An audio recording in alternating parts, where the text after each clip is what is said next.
Today on the table, I have a budget backgammon board. And to be honest, when I first started it with backgammon, I bought myself a budget board. I spent under $40 or $30 on Amazon, and I got something that was pretty suspect in quality, but helped me learn the game, and that's what was important. And for some people, the allure of a wood board is what draws them to the game. It feels classic. It feels very vintage. And so today I'm going to be taking a look at a wooden board from the company Monima or Monima, which is from the GammonVillage family. GammonVillage is one of the big retailers here of backgammon boards in the US, and they sell all sorts of boards. And this company, I think they used to be Orion Woodcraft, and now they're Monima or Monima, I'm not sure how you say it.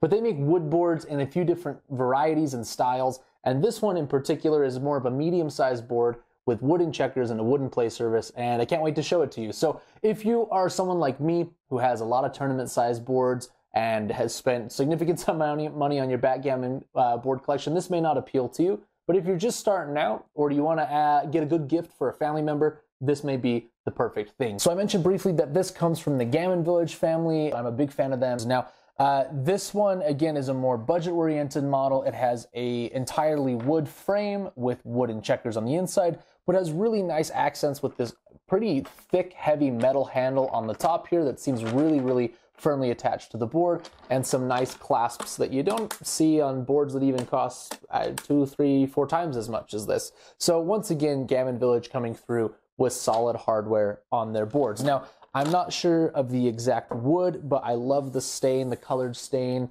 or finish that we've got on the outside of the board here. It contrasts well with the lighter wood on the edges of the board, and overall it's a very attractive piece and something that would look good on a shelf in your living room. Now, I'm gonna crack open the board, and you can hear a little bit of a rattling on the inside of the board. And one of the things that sets this apart from the more expensive models in the GammonVillage family is that the fit and finish is just not quite up to par with those other boards. Now, something has to give to make these boards affordable and budget friendly, and so you'll see that as kind of the review goes on. There's a little bit of rattling and looseness in the components, but the overall play experience is still quite good. So let me switch the camera overhead and we'll get an up close look at this board. All right, so you can see that finish a bit more up close here, but let's crack this open and see what we've got on the inside. Okay, so pretty good contrasting points. We've got one of the points matching the outside color, which looks really nice. They do include a little instruction manual on how to play guide on the inside. And then we do get 2 wooden dice cups, nice quality with padding on the inside, no triplet, which I have come to, which I've come to not suspect in boards in this price range. And these are just free floating inside of the board. If you've watched any of my reviews before, you know my thoughts on that. But again, kind of par for the course with the board at this price point. So those are our dice cups. We've also got our dice themselves. And just let me comment briefly as I take these out that you can kind of see the overall issues with the fit and finish here, as far as things just not lining up as perfectly as some of GammonVillage's more expensive boards like the Wycliffe Brothers and the Silverman and Co. But that's okay. It takes all types and price points. Here are our dice right here. We'll give props to Monima for getting appropriately sized dice with rounded edges. I think these are perfect. And again, wood board, so you get a nice loud clack when our dice roll across this board. And actually, let me get a few rolls here.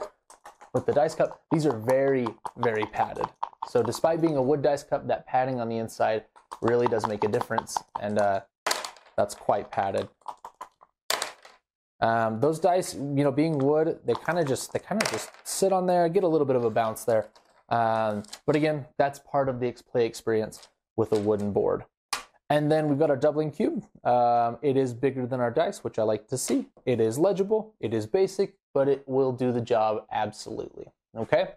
And then we've got our checkers. Now the checkers, if you've played with maybe one of those like multi all-in-one like checker chess type systems before, these are kind of similar to those. They are big and, big and thick and chunky, which I like to see for sure. They have a little kind of like nipple on the top that is good for moving it around. Okay, gives you a little bit of grip when you move it, and thanks to this being a wood board and not having stitched points or inlaid points, everything slides really easily. Now, these trays at the bottom with like the semicircular grooves in them is good for kind of slotting them into the appropriate points.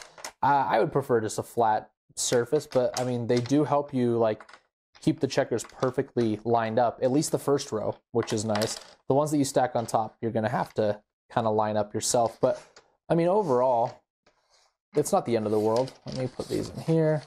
Let's see how many we can get across. 1, 2, 3, 4, 5, 6, 7, 8, 9, 10, 11, 12. So 6 per side. Nice long board. And then again, the side to side is kind of, we don't evaluate that like we typically do because they have these slots. So they line up perfectly, which is really nice. So let's get these in position. We'll do a couple rolls. We'll play through a little bit. You guys can judge my, my moves. All right. So wood boards are loud. I've owned a couple wood boards in the past. My preference has become, you know, a padded surface, a felt. But some people, they like this. I think it's, you know, again, a little more maybe traditional, old school, and people are into that. Let's see. So again, I mean, we could tweak some of the fit and finish on this board, but I'm not going to belabor the point here. All right, let's throw this up on the bar for now and get a roll in. Let's see. 4 and 2. Love to see that. Love to see it. All right, let's get a roll in for the darts here. Double threes. That's great. Can't really do much in the back. 2, 3. So we could kind of come here and really block him on his way out. Either that or bring these all the way across and start setting up a prime. I feel like this right here, though, is a little more difficult to escape with them all spread like that. That's kind of what my gut tells me. Phew, double threes here as well. So I definitely think we at least come to here, and then do we just keep on running out, or do we start doing some blocking to make his exit difficult there? My gut says this. I'm gonna kind of keep this where it's at for now. Let me know if I should have brought this one up farther. 3 and 5. So we could make our gold point, our 5 point here, but that leaves a blot 6 away, which is less than ideal. We could also bring 2 more builders down to here, leaving a blot over here, just in range of 1 direct hit, which feels okay. Just doing a lot of stacking right here. This is the things that go through my head when I'm, yeah, either that or this, which I think we need to keep that 6 protected. So my gut says we come here. The other option is 3, 1, 2, 3, 4, 5. We could put a builder on the, yeah, maybe that's the move. And just hope we don't get a 1. I'm gonna do it. Double 6 is okay. Oh, so they're stuck. We can come here, here, and then maybe here. Yeah. Okay. A couple more rolls. 2s. We could bring these all the way up. You know, this is very smooth, very easy to play on. Like I do love that. This is obviously being on wood. This is one of the smoothest boards to move around. Really, really good tactile experience there.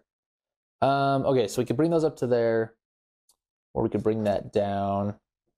I think we got to just get up on the 20 point or the 5 point or whatever, depending on which side you're on.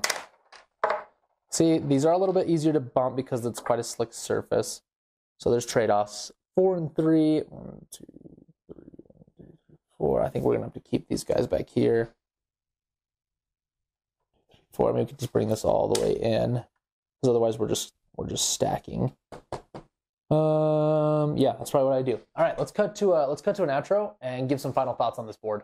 So there you have it. That is the Monima or Monima wooden backgammon board from GammonVillage.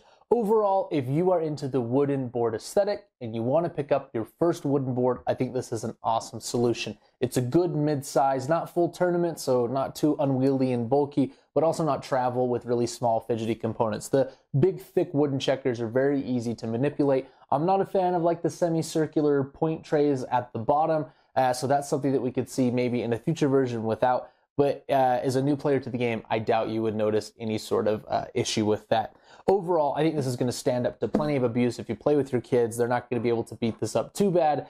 You could absolutely take this on the go and not worry too much about damage to the internal components. And overall, it's a solid choice for a wooden backgammon board.